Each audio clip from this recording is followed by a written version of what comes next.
Halo sahabat Kompas TV, kembali lagi bersama saya Merlion Gusti dan kali ini kita akan update 3 berita terpopuler untuk hari ini.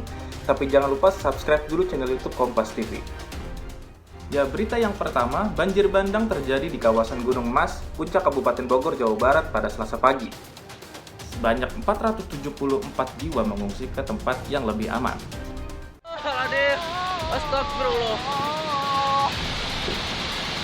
Asyhadu anna Muhammadar Astagfirullah. Inilah video amatir warga yang merekam detik-detik terjadinya banjir bandang di kawasan Gunung Mas, Puncak Bogor, Jawa Barat pada Selasa pagi. Warga pun terlihat panik dan berusaha menghindari banjir bandang ini. Mereka lari ke daerah yang lebih tinggi untuk menghindari terkena banjir bandang.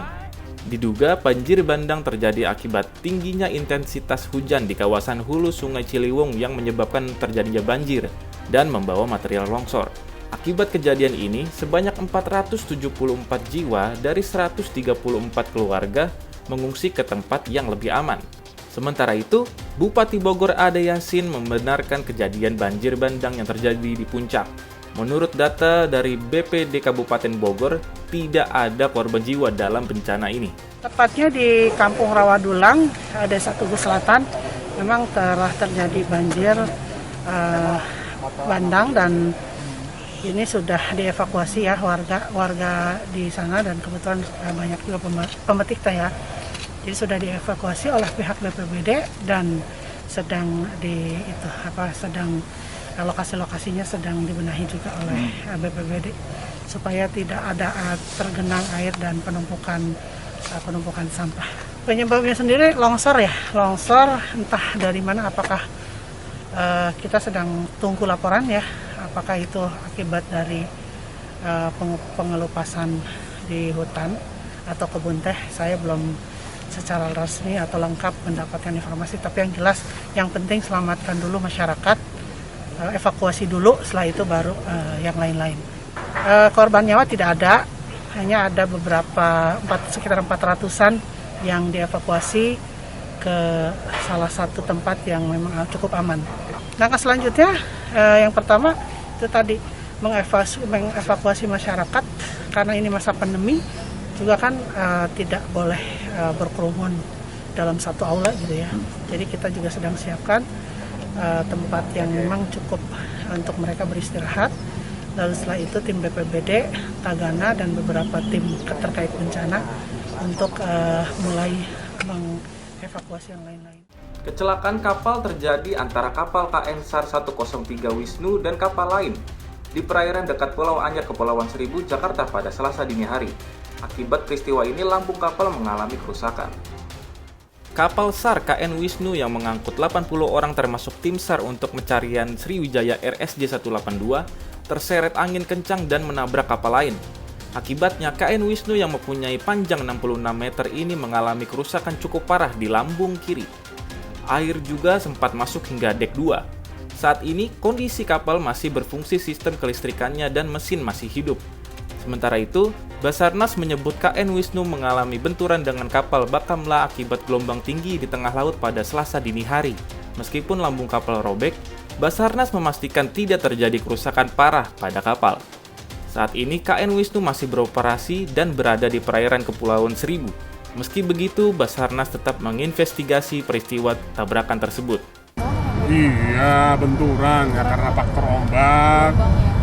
Namanya di lapangan itu gelombang itu kan tidak bisa mengendalikan kendaraan alutnya seperti begitu, sehingga ada sedikit sobek. Itu yang saya terima seperti itu. Jadi itu benturannya itu kurang lebih sekitar 3 meter di atas permukaan air, jadi tidak mengganggu operasional. Dan kapal itu memang tempatnya untuk para rescuer kita, baik dari Basarnas maupun dari rekan-rekan kita dari luar. Di situ mereka istirahat, ya, nginapnya di situ. Jadi sampai saya udah konfirmasi dengan kaptennya, tidak mengganggu kegiatan, tidak mengganggu.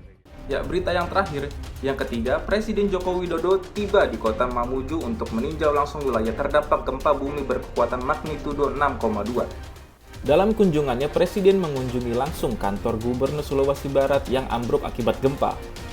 Jokowi didampingi Menteri PUPR Basuki Hadi Mulyono dan Kepala BNPB Doni Monardo melihat langsung kerusakan sejumlah gedung pemerintah akibat gempa di Sulawesi Barat. Usai meninjau gedung rusak pasca gempa, Presiden Jokowi juga bertolak ke salah satu posko pengungsian di Stadion Manakara. Di Stadion Manakara, Jokowi beserta rombongan sempat berbincang dengan para pengungsi serta memeriksa kelengkapan sarana pendukung di lokasi pengungsian. Presiden Joko Widodo berjanji pemerintah akan memberikan bantuan untuk renovasi rumah-rumah penduduk yang terdampak gempa. Bantuan ini diharapkan dapat mempercepat pemulihan roda ekonomi dan pemerintahan di Sulawesi Barat, khususnya Mamuju dan Majene. Melihat bangunan-bangunan pemerintah yang roboh, juga rumah-rumah penduduk yang roboh, ini adalah sebuah gempa bumi yang terjadi 5 hari yang lalu, dan saya datang untuk memastikan bahwa proses evakuasi, proses bantuan kepada masyarakat, kemudian logistik pengungsi dan juga tenda-tenda pengungsi terkelola dengan baik. Ini yang ingin saya pastikan saya datang ke sini. Dan untuk tadi saya sudah sampaikan ke Gubernur untuk gedung-gedung pemerintah yang roboh, setelah diaudit nanti segera pemerintah pusat akan bangun kembali.